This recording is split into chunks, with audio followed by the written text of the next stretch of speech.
अस्सलाम वालेकुम स्टूडेंट्स। अच्छा बच्चों, आज का जो हमारा टॉपिक है वो है journal anaesthesia. Journal anaesthesia is a very vast thing.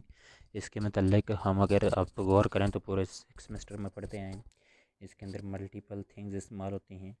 Gas इस्तेमाल होती है, ठीक है जी। वोलेटाइल एनेस्थेटिक एजेंट इस्तेमाल होते हैं, ड्रग्स यूज़ होती हैं, ठीक है। तो ये चीज़ें सारी की सारी, और फिर जो है मुख्तलिफ़ किस्म की गैसेस के अलावा जो एक तो आपके ने हो गया ना oxygen, medical air, nitrous oxide. इसके अलावा हम वोलेटाइल एनेस्थेटिक एजेंट यूज़ करते हैं।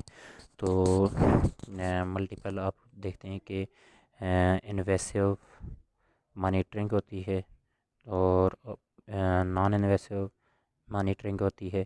ये सारी चीज़ें आप एनेस्थीसिया इक्विपमेंट के अंदर भी पढ़ के आए होंगे।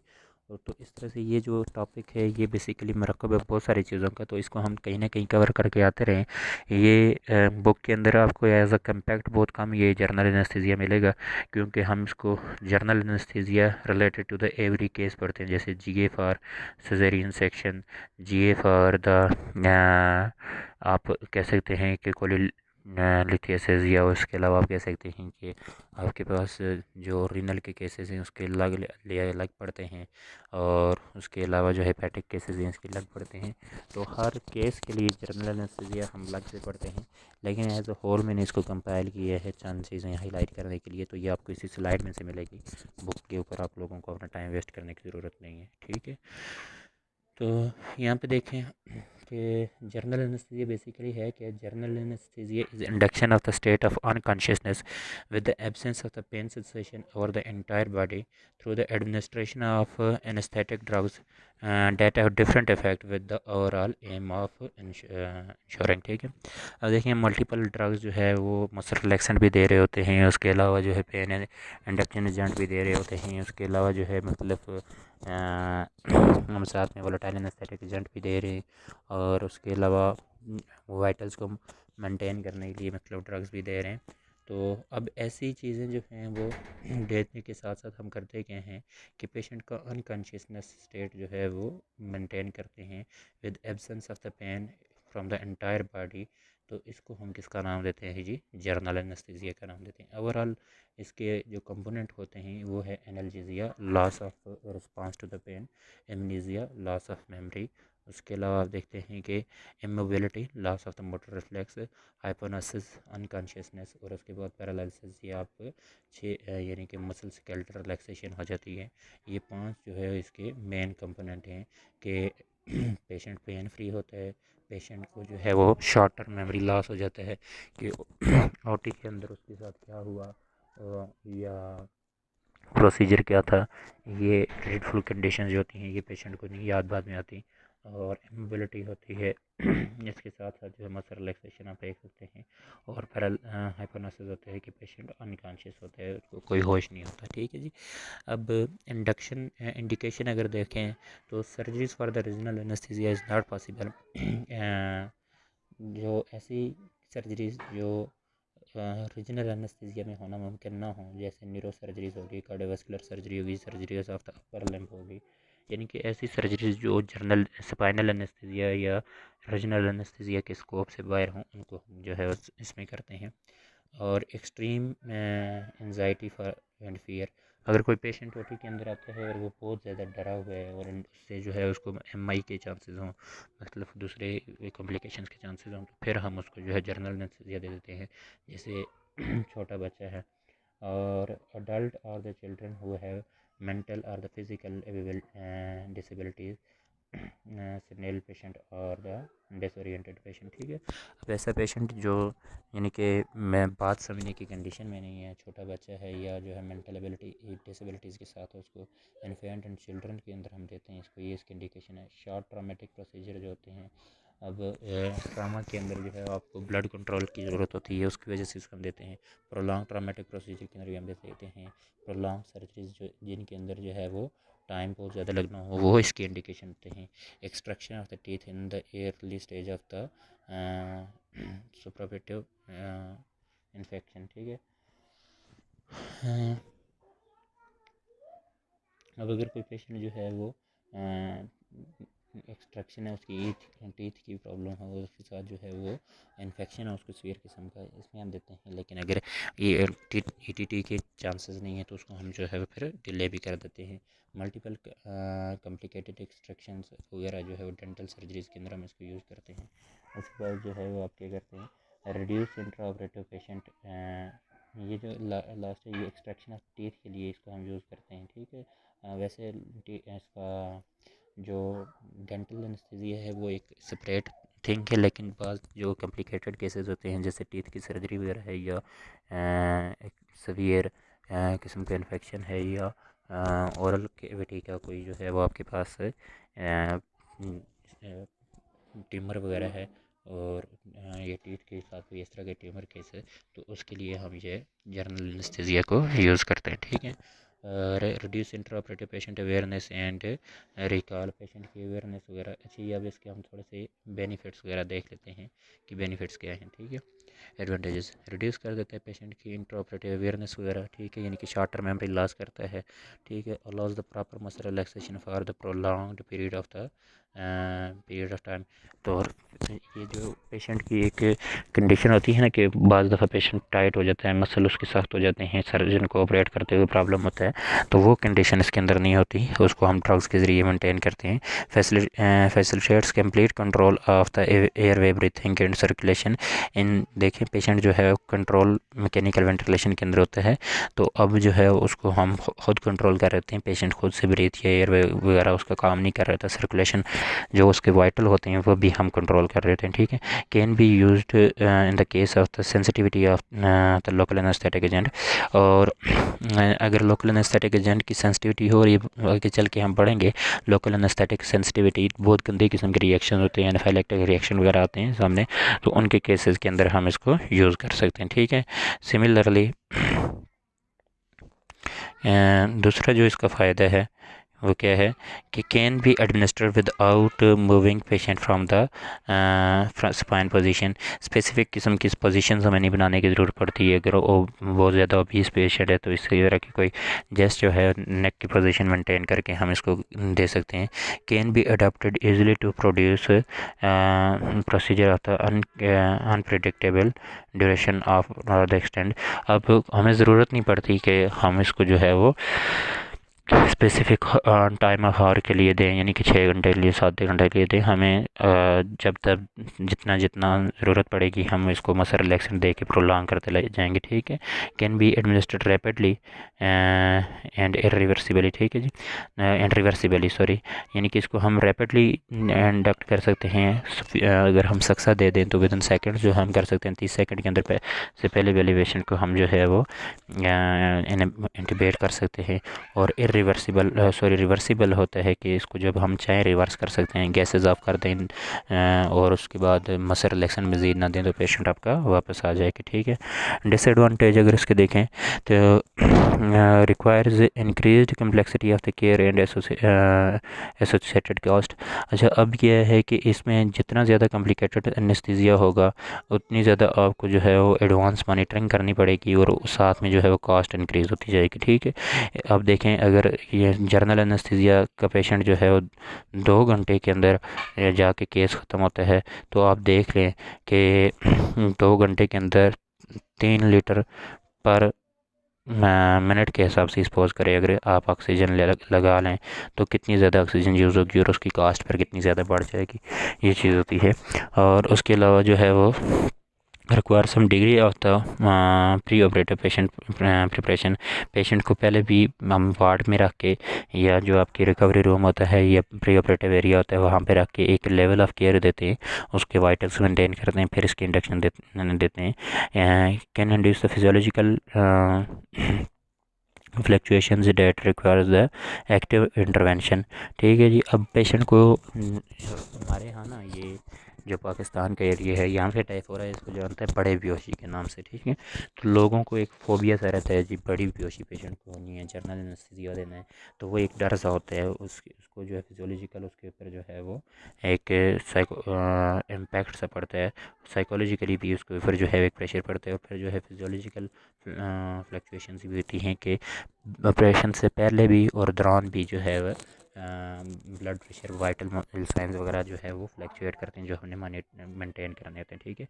ऐसे associated with less complication such as the nausea, vomiting, sore throat, headache, severe and the delayed return to the normal mental fluctuation, ठीक है जी। तो इसके अंदर जो है वो ये कुछ कंडीशन जो हैं वो कॉम्प्लिकेशंस के तौर पे सामने आती हैं। इन्फेक्शंस बहुत ज़्यादा इसके अंदर चांसेस होते हैं, शिवरिंग वगैरह पेशेंट को होती है, पेशेंट को वोमिटिंग वगैरह होती है, ठीक है, हेडेक होती है, गला ख़राब रहता है पेशेंट का। तो ये कॉम्प्लिकेशंस भी इसके साथ कॉमन है जो इसके एडवांटेज डिसएडवांटेज के अंदर है, ठीक है।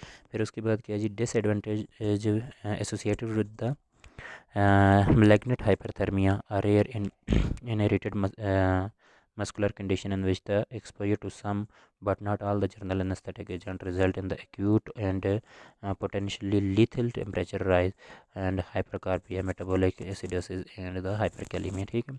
अब ये हमारा आगे चल के पूरा इसके ऊपर एक लेक्चर है मेलिग्नेंट हाइपरथर्मिया के ऊपर, लिहाजा इसको यहाँ पे आप इतना ज़्यादा स्ट्रेस नहीं करना कि ये कंडीशन है जिसके अंदर कुछ ट्रिगर एजेंट होते हैं, कुछ ऐसे जो है वो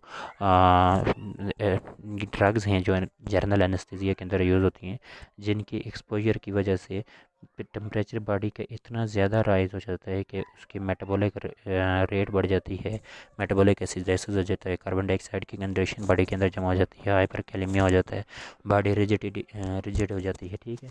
तो ये जो है बहुत मेजर किस्म के इसके डिसएडवांटेज है, जो कि बेसिकली कुछ इनहेरिटेड मस्कुलर कंडीशंस के साथ जो है वो जिनकी जेनेटिक कंडीशंस के साथ रिलेटेड होता है। तो इनको आगे चल के हम डिटेल में पढ़ेंगे। ये मेजर डिसएडवांटेज है जर्नल एनेस्थीसिया के, जिसकी वजह से बहुत सारी डेथ्स भी पॉसिबल होती हैं, ठीक है। अब जर्नल एनेस्थीसिया को अगर हम देखें तो journal anaesthesia is complex procedure involving pre anaesthesia assessment, administration of the journal anaesthetic agent, cardio respiratory monitoring, analgesia, उसके बाद जो है वो airway management, fluid management, post operative pain relief, ठीक है। तो अब देखें ये चीज़ें जो है ना आप कहीं ना कहीं पढ़ के आए हुए हैं। प्री एनेस्थीसिया असेसमेंट आप पूरा एक सब्जेक्ट पढ़ के आए हुए हैं। Administration of the journal anaesthetic agent, ये जो है वो जर्नल एनेस्थेटिक एजेंट अब आप सारी की सारी पढ़ के आए हुए हैं, ठीक है। कार्डियोवास्कुलर मॉनिटरिंग के मतलब आपको एनेस्थीसिया इक्विपमेंट के अंदर भी और गए आपने पेशेंट मॉनिटरिंग के नाम से एक सब्जेक्ट पढ़ा होगा, ठीक है। एनाल्जेसिया, पेन मैनेजमेंट के लिए आपको सारी ड्रग्स मैंने पढ़ाई हुई हैं, ठीक है। एयरवे मैनेजमेंट के सारे इक्विपमेंट आप पढ़ के आए हुए हैं। फ्लूइड मैनेजमेंट, ये आपने जो है वो पीछे कहीं ना कहीं पढ़ा होगा, ठीक है। पोस्ट ऑपरेटिव पेन रिलीफ जो है वो ये भी हम ड्रग्स के ही ज़रिए करते हैं और ड्रग्स हम पढ़ के आए हुए हैं, ठीक है जी। तो preparation of the general anaesthesia के safe and effective anaesthetic practices require the certified personnel, appropriate medical condition and equipment and optimised condition, ठीक है। प्रिपरेशन के अंदर आपने स्टैंडर्ड 1 मॉनिटरिंग को मेंटेन करना होता है, ठीक है, कि आपके पास जो है वो सारी की सारी फैसिलिटीज़ मौजूद हों, इक्विपमेंट मौजूद हों, मेडिकेशन मौजूद हो, और एक जो है वो मिनिमम कम्प्लिकेशन के साथ पेशेंट हो और एक ट्रेंड एनेस्थीसिया पर्सनल वहाँ पे मौजूद हो, ठीक है। Minimum requirement for the general anaesthesia कौन कौन है, यानी कि चेक लिस्ट एक मैं आपको पेज एक भी सेंड कर दूँगा, वो मिनिमम चेक लिस्ट आपने मेंटेन करना होता है जर्नल एनेस्थीसिया देने के बाद, ठीक है। Well little space of the adequate size, ठीक है। तो आपने जो है वो एक तो क्योंकि इतनी जो है वो स्पेस रखनी है जहाँ पे पेशेंट अगर किसी ऐसी कंडीशन के अंदर चला जाए, कॉम्प्लिकेशन के अंदर चला जाए या कार्डियक अरेस्ट के अंदर चला जाए, तो आप उसको शिफ्ट कर सकें और इजीली शिफ्ट कर सकें और सीपीआर मेंटेन कर सकें। और source of the pressurised oxygen most commonly pipeline, ठीक है। ऑक्सीजन सोर्स जो है वो दो तरह का होता है, आपने पीछे पढ़ा होगा, पाइपलाइन और उसके अलावा जो है वो सेंट्रल सप्लाई पाइपलाइन की और सिलेंड्रिकल सप्लाई, इन दोनों को मेंटेन या एटलीस्ट किसी एक का मेंटेन करना लाजमी है, ठीक है। अगर पाइपलाइन सप्लाई है तो फिर आपने उसके साथ सिलेंड्रिकल सप्लाई लाजमी मेंटेन करनी है, और बहुत छोटे छोटी होती हैं जिनके अंदर होती है सिर्फ पाइपलाइन सप्लाई है, तो उसके साथ इमरजेंसी सिलेंडर्स का आपने मेंटेनेंस करना लाजमी होता है, ठीक है। एन इफेक्टिव सेक्शन डिवाइस को आपने मेंटेन करना है। And standard GSA American society of anaesthetist monitor including heart rate, blood pressure, ECG, pulse oximetry, capnography, temperature, and inspired and exhaled concentration of the oxygen applicable anaesthetic agent, ठीक है। तो ये पूरी की पूरी जितनी भी चीज़ें मैं पीछे आपको पढ़ा के हैं ना, जनरल एनेस्थीसिया की ड्रग्स हुए हैं, एयरवे इक्विपमेंट हैं, मॉनिटरिंग इक्विपमेंट हैं, उसके बाद जो है कार्डियक डिफिब्रिलेटर है, उसके अलावा सक्शन मशीन्स हैं, इन सारी चीज़ों को वहाँ पे मेंटेन करना लाजमी है, ठीक है। उनके बगैर आपने जनरल एनेस्थीसिया नहीं देना, ठीक है। उसके बाद जो है प्री एनेस्थीसिया असेसमेंट देखें। प्री एनेस्थीसिया असेसमेंट आप चार चीज़ों के ऊपर फोकस करते हैं। हिस्ट्री के ऊपर है, फिज़िकल एग्जामिनेशन के अंदर है, लैब इन्वेस्टिगेशन, और उसके बाद जो है आप एक इफ़ेक्टिव प्लान जो है वो मेंटेन करते हैं, ठीक है। तो हिस्ट्री हिस्ट्री के अंदर आप क्या देखते हैं, एनी न्यू और the ongoing medical condition, discussion of the any previous personal और the family adverse reactions to the general anaesthesia. अब ये आप पूरा सब्जेक्ट पढ़ के आए हुए हैं, आपको पता है कि हिस्ट्री के अंदर हम क्या क्या चीज़ें फोकस करते हैं, ठीक है। फिजिकल एग्जामिनेशन के अंदर ओरल एग्जामिनेशन, नेक का एग्जामिनेशन, उसके बाद हेड मूवमेंट, कलर, ये चीज़ें हम जो है वो देखते हैं। टीथ की जो है फिजियोलॉजी या एनाटमी हम देखते हैं। उसके बाद जो लैब इन्वेस्टिगेशन जो है प्रॉपर बेसिक और जो है वो केस स्पेसिफिक मानी लैब आप मेंटेन करते हैं, और फिर आप एक इफेक्टिव प्लान बनाते हैं, ठीक है। प्री मेडिकेशन आप क्या करते हैं, prior to the administration of the general anaesthesia the anaesthetist may administer one और more drug complement or improve the quality of the safety of the anesthetic. And pre-medication is usually given 1 to 3 hour pre operatively, ठीक है। तो वैसे pre medication दो तरह पे होती है। एक तो आप ओटी के अंदर जो है वो इमीडिएटली बिफोर द करते हैं सर्जरी या इंडक्शन, और दूसरी 1 to 3 hour बिफोर सर्जरी अब करते हैं। जो ड्रग्स मोस्टली यूज़ होती हैं और ये मोस्टली जो है डिजीज़ रिलेटेड होती हैं, आर्केटिशन के अंदर सेम प्री मेडिकेशन नहीं होती, मुख्तलिफ प्री मेडिकेशंस भी होती हैं, ठीक है। मोस्टली बेंजोडाइज़ेपिन, एनाल्जेसिक ओपियाइड या एनसाइड्स वगैरह से, और उसके बाद जो है एंटीमेटिक, एंटी कोलिनर्जिक ड्रग या एंटी हिस्टामिनिक ड्रग से जो है वो हम प्री मेडिकेशन करते हैं, ठीक है। वेज़ोडाइलेटर्स वगैरह हम देते हैं। अगर डायबिटिक के पेशेंट तो उसके अंदर हम इंसुलिन वगैरह भी देंगे, ठीक है। तो वो केस रिलेटेड का अगर हाइपरटेंसिव है तो उसको हम जो है वो एंटी हाइपरटेंसिव ड्रग देंगे, ठीक है। तो एस्थमेटिक है तो वेंटोलिन की पफ भी देंगे, ठीक है। तो इस तरह की जो है वो जो कंडीशंस होती हैं उन कंडीशंस के अंदर प्री मेडिकेशन फिर चेंज होती है, ठीक है। तो उसके बाद अब देखें जी, अब यहाँ पे जो प्री मेडिकेशन की जो एडवांटेज है देखें, reduction of the anxiety and the pain, promote करता है आपका एमनीजिया को, ठीक है। रिडक्शन करती है सिक्रीशन को, production of the volume and pH gastric content, ठीक है, इसकी रिडक्शन करती है। Reduction of the post operative nausea and vomiting है, एनहेंस करता है hypnotic effect of the general anaesthesia, ठीक है। ये एडवांटेज हैं।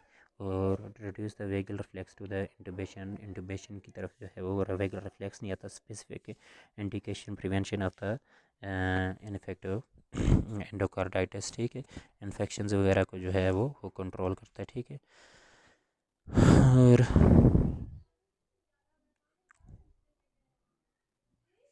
ठीक है जी, ये कुछ कंडीशंस हैं, आपने इनको देख लेना है। बाकी हर केस के लिए जर्नल एनेस्थीसिया के हम मुख्तलिफ प्लान्स को पढ़ेंगे।